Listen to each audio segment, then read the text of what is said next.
Hello दोस्तों, आज की वीडियो में हम एक फॉर्म भरने वाले हैं जो कि निकला गया है आईडीबी बैंक के अंतर्गत जूनियर असिस्टेंट मैनेजर के पद पे। तो इस फॉर्म को भरने से पहले इसका थोड़ा ओवरव्यू ले लेते हैं। जैसे कि इसकी लास्ट डेट आपकी 12 मार्च है, मतलब आपको 12 तारीख का वेट नहीं करना, आपको 10 तारीख तक इस फॉर्म को अप्लाई कर देना है। फीस का स्ट्रक्चर आपको राइट साइड में कैटेगरी वाइज दिखा रखा है। ए लिमिट आपकी 20 से 25 है, बाकी आपको एज रिलैक्सेशन मिलेगा। एलिजिबिलिटी इसकी बैचलर्स डिग्री मांग रहे हैं।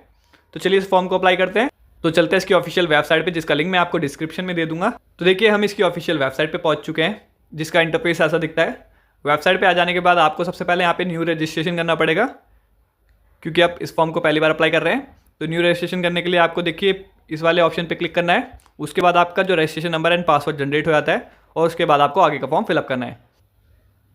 तो देखिए इसके बाद आपके सामने ऐसा इंटरफेस आ जाता है, जहाँ पे आपके सामने देखिए कुछ स्टेजेस आ जाती है, जिसको आपको कंप्लीट करनी है, तभी आपका फॉर्म है वो 100% सक्सेसफुली सबमिट होगा। अभी आप बेसिक इन्फॉर्मेशन वाली डिटेल पे हैं, जहाँ पे आपको अपनी बेसिक डिटेल फिलअप करनी पड़ेगी, जो कि आपकी 10वीं की मार्कशीट के बेस पे होनी चाहिए, जिसमें आ जाता है आपका फर्स्ट नेम। आपको यहाँ पे फर्स्ट नेम फिलअप करना है। उसके बाद आपको फर्स्ट नेम को नीचे कंफर्म कर देना है। उसके बाद आपको अपना मिडिल नेम लिखना है, अगर आपका मिडिल नेम है तो। उसके बाद आपको अपने मिडिल नेम को नीचे कंफर्म कर देना है। उसके बाद आता है आपका लास्ट नेम या सर नेम, आपको इसको कंफर्म कर देना है नीचे वाले ऑप्शन में भी। ठीक है, अगर आपका सिंगल नेम है तो आपको जस्ट फर्स्ट वाले ऑप्शन में अपना सिंगल नेम फिलअप कर देना है। उसके बाद ऑटोमेटिकली आपका जो नेम है वो नीचे वाले ऑप्शन में फैच हो जाता है। उसके बाद आपको नीचे आ जाना है। नीचे आ जाने के बाद आपको अपना मोबाइल नंबर फिलअप करना है इस वाले ऑप्शन में, और आपको उसको नीचे कंफर्म कर देना है। याद रहे मोबाइल नंबर ऑन होना चाहिए। उसके बाद आपको अपना अल्टरनेटिव मोबाइल नंबर दे देना है इमरजेंसी के लिए, अगर देना चाहते हो तो, अदरवाइज इसको खाली छोड़ देना। उसके बाद आपको नीचे अपनी ईमेल आईडी लिख देनी है। ईमेल आईडी लिखने के बाद यहाँ पे आपको अपना डोमेन चूज कर लेना है। डोमेन में आप देख सकते हो जो भी आपका डोमेन होगा, जैसे gmail.com, वो आपको चूज कर लेना है अपने अकॉर्डिंग। उसके बाद आपको जो ईमेल आईडी है कंफर्म कर देनी है पूरी की पूरी नीचे वाले ऑप्शन में। उसके बाद सेम टू सेम ये वाला कैप्चा फिलअप कर देना है इस वाले बॉक्स में। सारी डिटेल फिलअप करने के बाद आपको नीचे आ जाना है। नीचे आ जाने के बाद आपको सेव एंड नेक्स्ट वाले ऑप्शन पे क्लिक कर देना है। इसके बाद आपको कंफर्म के लिए आता है, आपको ओके कर देना है। तो इसके बाद देखिए आपका जो रजिस्ट्रेशन नंबर एंड पासवर्ड है जो जनरेट हो जाता है, इसका मैसेज आपके मेल पे भी आ जाता है, तो आपको इसको संभाल के रख लेना है। इसके बाद आपको लॉगिन करना होता है, बट आप यहाँ पे देख सकते हैं मैं ऑलरेडी लॉगिन हो रखे हैं, क्योंकि राइट साइड कॉर्नर में देखिए आप ऊपर लॉग आउट का ऑप्शन दिखा रखा है। ठीक है, और जैसे कि आप देख सकते हैं हम स्टेज 2 पे पहुंच चुके हैं, जो कि आपकी फोटो और सिग्नेचर की होती है। तो यहाँ पे आपको फोटो एंड सिग्नेचर अपलोड करने होंगे, तो उसके लिए आपको नीचे आ जाना है। तो नीचे आके देखोगे आपको अपनी पासपोर्ट साइज फोटो अपलोड करनी है। फोटो अपलोड करने के बाद आपको यहाँ पे लाइव फोटो खींचनी पड़ेगी। उसके लिए आपको देखिए यहाँ पे QR कोड और वेब कैम का ऑप्शन भी दे रखा है। इन दोनों में से कोई एक ऑप्शन चूज करके आपको अपनी लाइव फोटो भी खींच देनी है। उसके बाद आपको नीचे आ जाना है। नीचे आ जाने के बाद आपको चेक बॉक्स पे क्लिक कर देना है। चेक बॉक्स पे क्लिक करने के बाद आपको अपना सिग्नेचर अपलोड करना है। सिग्नेचर अपलोड करने के बाद आपको अगेन चेक बॉक्स पे क्लिक कर देना है नीचे। उसके बाद आपको नेक्स्ट वाले ऑप्शन पे क्लिक कर देना है। और सिग्नेचर और फोटो अपलोड करने के जो इंस्ट्रक्शन है आपको कहाँ पे मिलेंगे, ये देखिए यहाँ पे आपको गाइडलाइंस दे रखी है कि क्या गाइडलाइंस है इनकी। तो इस पर क्लिक करते हैं और जानते हैं। तो देखिए यहाँ पे फोटो के इंस्ट्रक्शन दिखा रखे हैं, जिसमें देखिए 4.5 सेंटीमीटर इसकी हाइट है एंड 3.5 सेंटीमीटर इसकी विड्थ है। एंड फोटो आपकी वाइट बैकग्राउंड में होनी चाहिए। आपका फेस बिल्कुल रिलैक्स होना चाहिए और कैमरे की तरफ आपकी आंखें होनी चाहिए। आपकी आंखें लाल नहीं आनी चाहिए अगर आप फ्लैश लाइट का यूज़ करते हैं तो। और अगर आपने स्पेक्टिकल्स पहने हैं तो इसमें रिफ्लेक्शन नहीं आना चाहिए और आपकी आंखें क्लियरली विजिबल होनी चाहिए। तो यहाँ पे मैं रेकमेंड करूँगा कि आप बिना चश्मे के फोटो खींचिए। आपके सर पे कैप नहीं होनी चाहिए, किसी प्रकार का कपड़ा नहीं होना चाहिए। और जो नीचे देख सकते हैं आप डायमेंशन बता रखा है यहाँ पे 200 × 230 पिक्सल। 200 इसकी विड्थ है एंड 230 पिक्सल इसकी हाइट है। उसके बाद इंपॉर्टेंट चीज़ आती है, वो होता है आपका फोटो का साइज, जो कि 20 से 50 KB के अंदर होना चाहिए। उसके बाद हम सिग्नेचर के इंस्ट्रक्शन देखते हैं। तो चलिए नीचे आते हैं। तो यहाँ पे देखिए 3 डॉक्यूमेंट्स के इंस्ट्रक्शन बता रखे हैं, जिसमें एक सिग्नेचर हो जाता है, एक आपका लैप थंब इंप्रेशन हो जाता है, और एक आपकी हैंड रिटन डिक्लेरेशन होती है। तो नीचे आप देखोगे सिग्नेचर के इंस्ट्रक्शन दिखा रखे हैं। सिग्नेचर आपका वाइट पेपर पे होना चाहिए, ब्लैक पेन से होना चाहिए। डायमेंशन बता रखा है 140 इसकी विड्थ है एंड 60 पिक्सल इसकी हाइट है।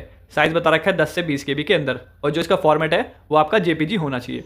इसके बाद देखिए आपका लेफ्ट थंब का इंप्रेशन बता रखा है। अगर आपका लेफ्ट थंब नहीं है तो आप अपना राइट थंब का यूज़ कर सकते हैं। लेफ्ट थंब इंप्रेशन में आपको क्या करना है, वाइट पेपर पे ब्लैक या ब्लू पेन से अपना थंब इंप्रेशन देना है। फॉर्मेट इसका JPG या JPG होना चाहिए। डायमेंशन भी बता रखा है 240 पिक्सल × 240 पिक्सल है, और जो साइज़ है इसका वो 20 KB से 50 KB के अंदर होना चाहिए। इसके बाद आप नीचे आते हैं तो आपको हैंड रिटन डिक्लेरेशन की इंस्ट्रक्शन दिख जाते हैं। इसमें ही बता रखे हैं कि आपको वाइट पेपर पे लिखना है, ब्लैक पेन से ओनली इंग्लिश में लिखना है, और जो इसका फाइल टाइप है वो JPG और JPEG है। और डायमेंशन की बात करते हैं इसकी, तो 800 पिक्सल इसकी विड्थ है एंड 400 पिक्सल इसकी हाइट है और 200 तक इसकी DPI का प्रेफरेंस दे रखा है। फाइल साइज़ बता रखा है इसमें 50 से 100 KB के अंदर अंदर। तो देखिए हैंड रिटन डिक्लेरेशन आपको कैसे लिखनी है, जो कि आपको नीचे दिखा रखा है, इस फॉर्मेट में लिखनी है, ठीक है। और इस वाले बॉक्स में आपको जस्ट अपना नेम लिख देना है और इसको इंस्ट्रक्शन के अकॉर्डिंग करके आपको अपलोड कर देनी है। और इसको इंस्ट्रक्शन के अकॉर्डिंग कैसे करते हैं मैंने एक डिटेल वीडियो बना रखी है, उसका लिंक मैं आपको आई बटन में दे दूंगा और साथ साथ डिस्क्रिप्शन में दे दूंगा, तो आप उसे देख लेना, आसानी से समझ जाओगे। तो देखिए हमने फ़ोटो अपलोड कर दिया है। इसके बाद हम लाइव फ़ोटो खींचते हैं। लाइव फ़ोटो खींचने के लिए आपको देखिए नीचे कैप्चर फोटो वाले ऑप्शन पे क्लिक करना है। जैसे आप इस पर क्लिक करोगे तो आपका जो फ़ोन का कैमरा है वो ऑन हो जाएगा। अगर आपका कैमरा ऑन नहीं होता, इसका मतलब आपकी क्रोम ब्राउज़र की जो सेटिंग है उसमें कैमरे की परमिशन को ब्लॉक कर रखा है, तो आपको उसको ऑन कर लेना है। क्रोम ब्राउज़र पे जाके यहाँ से आप सेटिंग पे जाओगे, जब सेटिंग पे जाने के बाद आप नीचे आओगे, नीचे आ जाने के बाद आपको यहाँ पे साइट सेटिंग पे जाना है। यहाँ पे आ जाने के बाद आपको कैमरे वाले ऑप्शन पे क्लिक करना है। यहाँ पे आप देखोगे आपका साइट का नाम आ जाएगा। यहाँ पे जैसे ही साइट पे आप क्लिक करोगे इस वाली, यहाँ पे देखिए कैमरे के लिए आ रहा है, इसको आपको अलाउ कर देना है, ठीक है। इसके बाद आप अपनी फ़ोटो खींच सकते हो, क्योंकि इसके बाद आपका फ़ोन का कैमरा एक्सेस कर लेगा। तो देखिए हमारी नीचे फ़ोटो आ चुकी है। अगर आप फर्स्ट वाले ऑप्शन से क्लिक नहीं कर पाते तो आपको क्या करना है, नीचे देखिए QR कोड दिखा रखा है, आपको उसकी स्क्रीनशॉट लेके स्कैन कर देना है। उसके बाद लिंक आएगा, लिंक को ओपन कर देना, आपका कैमरा ओपन हो जाएगा और आप अपनी लाइव फ़ोटो खींच लेना। बिल्कुल क्लियर होनी चाहिए लाइव फ़ोटो। उसके बाद आपको नीचे चेक बॉक्स पे क्लिक करना है और उसके बाद आपको सिग्नेचर अपलोड करने हैं। तो देखिए सिग्नेचर अपलोड कर दिए हैं। अगेन आपको चेक बॉक्स पे क्लिक कर देना है नीचे। उसके बाद आपको नेक्स्ट वाले ऑप्शन पे क्लिक कर देना है। तो इसके बाद आप थर्ड स्टेज पे पहुंच जाते हैं, जहाँ पे आपको बेसिक डिटेल फिलअप करनी होगी। जैसे कि आ जाता है आपकी कौन सी कैटेगरी आपको चूज़ कर लेना है। OBC वालों के लिए NCL होना जरूरी है। उसके बाद आता है ये वाला ऑप्शन डिसेबिलिटी का 40%, अगर है तो यस कर दीजिए, अदरवाइज इसको नो कर दीजिए। उसके बाद नीचे आ जाना है और नीचे आ जाना है। ये सारे ऑप्शन आप फिलअप नहीं कर पाओगे तो आपको और नीचे आ जाना है। उसके बाद ये वाला ऑप्शन है जो आप फिलअप कर पाओगे, इसको भी आपको नो कर देना है। उसके बाद आता है कि आपका रिलीजन क्या है, वो चूज़ कर लेना है। उसके बाद आता है आपकी माइनॉरिटी कम्युनिटी, इसको आपको नो कर देना है अगर आप माइनॉरिटी कम्युनिटी में नहीं आते तो। उसके बाद वाला ऑप्शन है एक्स सर्विसमैन का, जिसको आपको नो कर देना है। उसके बाद आपको नीचे आ जाना है। नीचे आ जाने के बाद देखिए यहाँ पे डोमिसाइल मांगता है, तो यहाँ पे देखिए आपको डोमिसाइल का डिस्ट्रिक्ट का नाम लिख देना है। उसके बाद आपका कौन से स्टेट का डोमिसाइल है वो सिलेक्ट कर लेना है। उसके बाद आपको सिटीजनशिप चूज़ कर लेनी है। उसके बाद वाला ऑप्शन है जिसको आपको नो कर देना है। उसके बाद आपको अपना एग्जामिनेशन सेंटर चूज़ कर लेना है, कौन से स्टेट में चाहते हो अपने अकॉर्डिंग। उसके बाद आपको नीचे उसकी सिटी चूज़ कर लेनी है। उसके बाद नीचे आ जाना है जहाँ पे आपको अपनी आइडेंटिटी कार्ड चूज़ करनी है, जो कि आपको एग्जाम के टाइम पे ले आनी होगी। तो यहाँ से आप अपने अकॉर्डिंग चूज़ कर लेना, जिसमें आपका एड्रेस भी हो और आपकी फ़ोटो भी हो। तो यहाँ से हम आधार चूज़ कर लेते हैं और नीचे हम आधार कार्ड का नंबर लिख देते हैं। उसके बाद सेकंड आइडेंटिटी कार्ड है, इसको भी सिलेक्ट कर लेना आपको। इसमें हम वोटर ID कार्ड सेलेक्ट कर लेते हैं और उसका नंबर हमें नीचे लिख देना है। उसके बाद आपको नीचे आ जाना है जहाँ पे आपको अपनी डेट ऑफ बर्थ सेलेक्ट करनी है। उसके बाद आपको अपना जेंडर सेलेक्ट कर लेना है। उसके बाद आता है कि आपका कोई जुड़वा भाई या बहन है, तो इसको आपको अपने अकॉर्डिंग को नो कर देना है। उसके बाद आता है आपका मैरिटल स्टेटस, जिसको आपको अपने अकॉर्डिंग कर देना है, मैरिड अनमैरिड सिंगल जो भी है। उसके बाद नीचे आ जाते हैं जहाँ पे आपको अपने फादर का नाम फिलअप करना होगा, तो यहाँ पे आपको अपने फादर का फुल नेम भरना है। उसके बाद आपको अपनी मदर का फुल नेम भरना है, जो कि आपकी 10वीं की मार्कशीट पे लिखा होगा।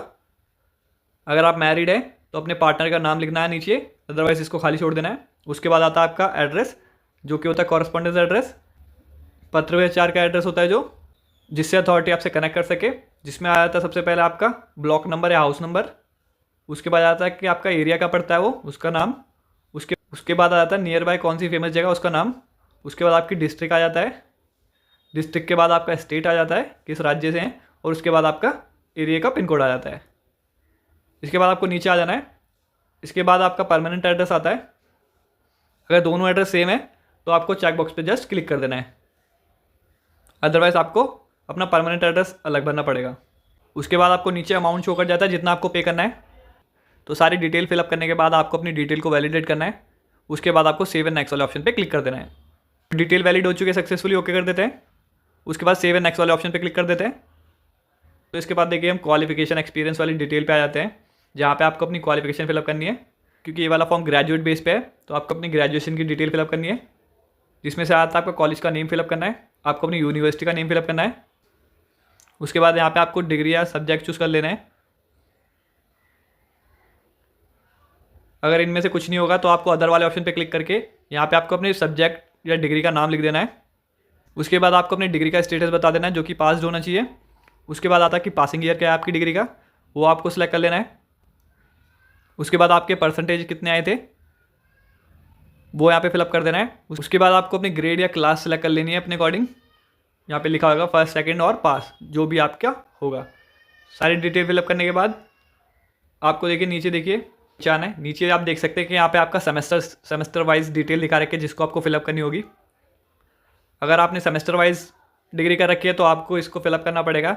अगर आपने एनुअली कर रखी है तो आपको क्या करना है, जो कि आपके टोटल ओवरऑल मार्क्स थे और कितने आपने प्राप्त किए थे वो आपको फर्स्ट वाले ईयर में फिलअप कर देना है। इससे कि क्या होगा, ऑटोमेटिकली जो राइट साइड में डिटेल होगी वो फैच हो जाएगी, जैसे कि आप देख सकते हैं। और नीचे ऑटोमेटिकली जो परसेंटेज है उसका टोटल आपका आ जाएगा।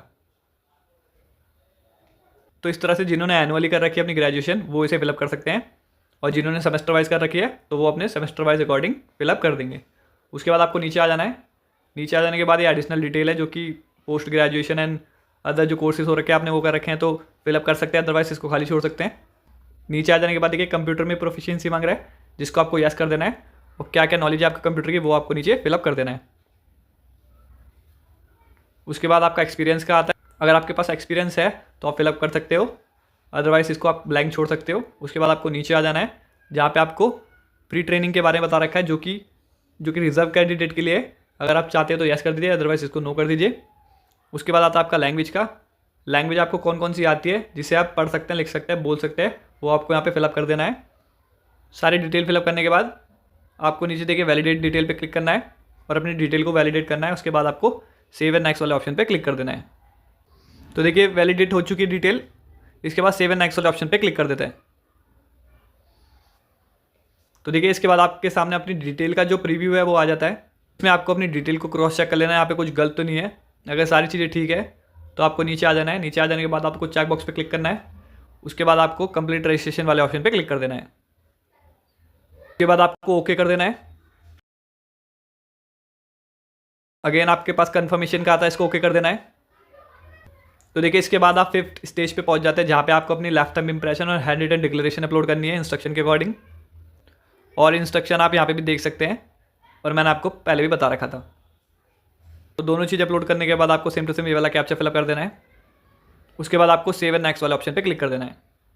तो दोनों चीज़ें अपलोड हो चुकी है, आप प्रीव्यू वाले ऑप्शन पे क्लिक करके देख सकते हैं क्लियरली। उसके बाद चलिए सेव एंड नेक्स्ट वाले ऑप्शन पे क्लिक करते हैं। फाइनल सबमिट के लिए आता है तो हम फाइनल सबमिट कर देते हैं ओके करके। तो इसके बाद देखिए आपके सामने अमाउंट तो आ जाता है जितना आपको पे करना है। उसके बाद आपको सेम टू सेम ये वाला कैप्चा फिलअप करना है। कैप्चा फिलअप करने के बाद चलिए सबमिट वाले ऑप्शन पे क्लिक करते हैं और पेमेंट करते हैं। तो पेमेंट कंफर्म के लिए आता है, ओके कर देता है। तो देखिए आप रीडायरेक्ट कर जाते हो पेमेंट वाले पेज पे। तो यहाँ से आप पेमेंट कर सकते हैं अलग अलग मेथड के थ्रू। कि आप क्रेडिट कार्ड, डेबिट कार्ड से पेमेंट कर सकते हैं, नेट बैंकिंग से भी पेमेंट कर सकते हैं, वॉलेट एंड कैश कार्ड से भी पेमेंट कर सकते हैं, QR कोड से भी कर सकते हैं, एंड UPI से भी कर सकते हैं। तो हम UPI से पेमेंट करते हैं, उसके लिए आपको UPI वाले ऑप्शन पे क्लिक करना है। तो देखिए आपके सामने भीम UPI का आ जाता है। यहाँ पे आपको मेक पेमेंट वाले ऑप्शन पे क्लिक करना है। तो देखिए अमाउंट आ जाता है आपके सामने। तो प्रोसीड विद पेमेंट वाले ऑप्शन पे क्लिक करते हैं नीचे।